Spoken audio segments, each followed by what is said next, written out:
30 minutes after 7 is still the AM show.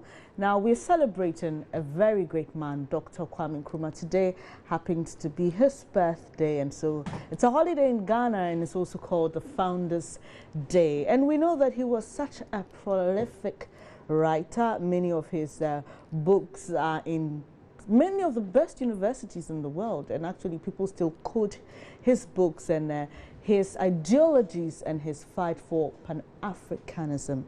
I've got two people in the studio, and we are talking Storymoja. They're going to be telling us what it's about, and it's actually a festival to celebrate the arts, especially by Africans, and also helping Africans tell their own story.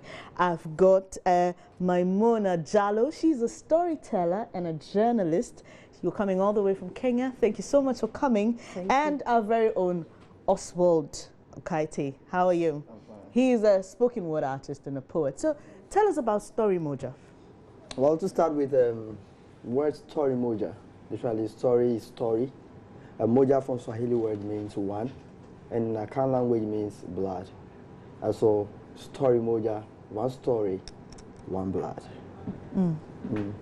Yes, and it's a festival that seeks to create platform to create a smarter Africa, in all perspectives. It's not just creative arts, but we have discussion, literally, we have master classes, bridging the gap between the older and the newer generation, to put everyone on board in order to make Africa smarter.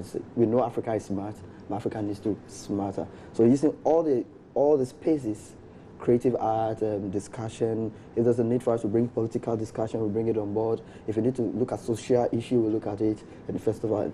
So in totality, it's more like a festival, creative art, literary festival, just to promote Pan-Africanism and then foster unity among all African countries. I like how you put it. Moja in Swahili is one, and in Akan is blood. Yes, so one story, one blood. It's very deep. But you tell me, Maimona, this you've had this festival in Kenya, and we unfortunately lost Professor Wuno on the 21st, I think 2 years ago, 2014, right. When he came to speak at that particular event. What was going through your mind when you heard that he was dead? I mean, it was a terrible, terrible, terrible day.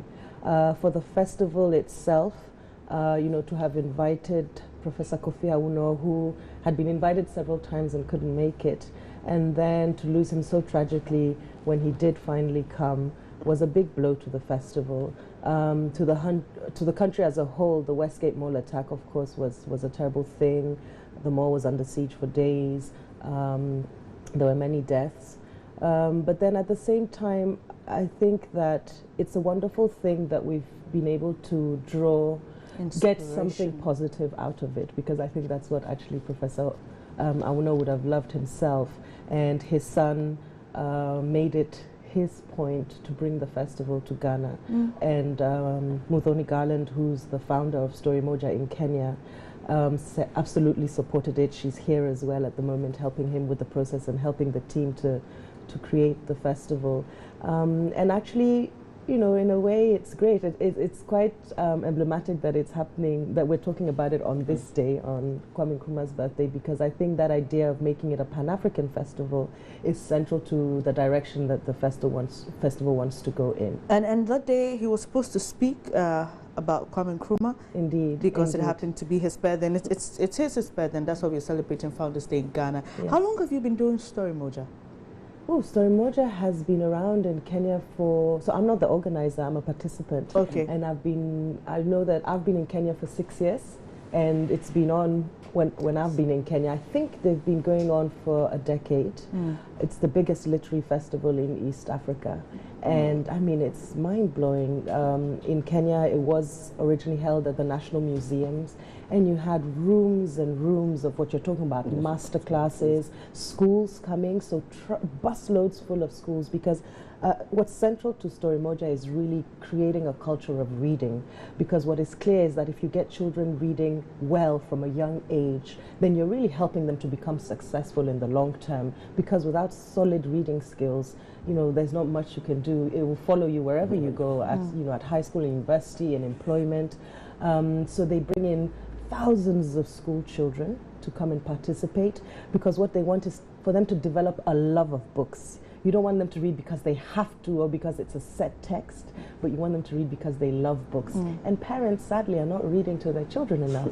So we have to do it as a community and say, this is important, not just for the fun of it, but for your children's future. Oh, it's, really, you've said it all. But Oswald, let's talk about the event here in Ghana. When does it start? It starts today, but when does it end? How can someone be a participant? What should they expect?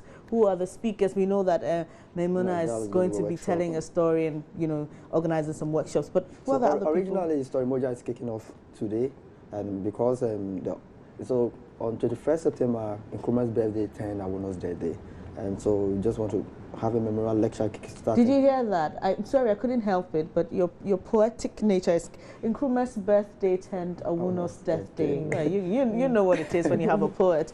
So we started with a memorial lecture at Kempinski this evening, and it's really by invitation. Okay. We're going to have the lecture delivered by Professor Lado also. No, Professor Lado also is old, but he's one of the progeny of Professor Awono. He was trained by Professor Awono. And so he's going to talk about the hidden part of Professor Awono. There are so many things we know about Professor Awono, and the unknown ones is what he's going to bring to bear.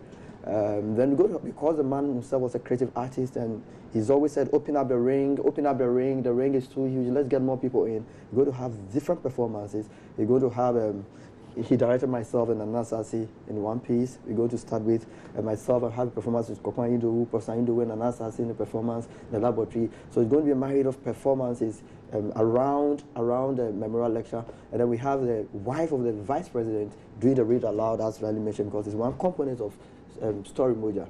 So beyond the memorial lecture, we're going to have a portrait of what we expect throughout the festival. And then tomorrow we're going to have press lunch. We have Auma Obama.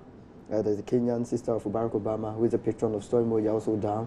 So we're going to have that with Professor Idowu and the likes, Maimuna, just to give the media brief about what Storymoja is going to be. And then from on Friday, we're going to have we have events run concurrently. So we have a master class with Professor Emeritus Professor in Ketia. We're going to have a discussion on Pan-Africanism, and we're going to have Maimuna do a wonderful storytelling. I saw that in Uganda. You can't believe it. You know, just as we have the spoken word and the poetry rising here, they have that one, and they attach the what does it look like, the storytelling? No, you know, I do play as well. And one thing I like about just storytelling, especially Maimuna, they put props, and then just adaptation from a book.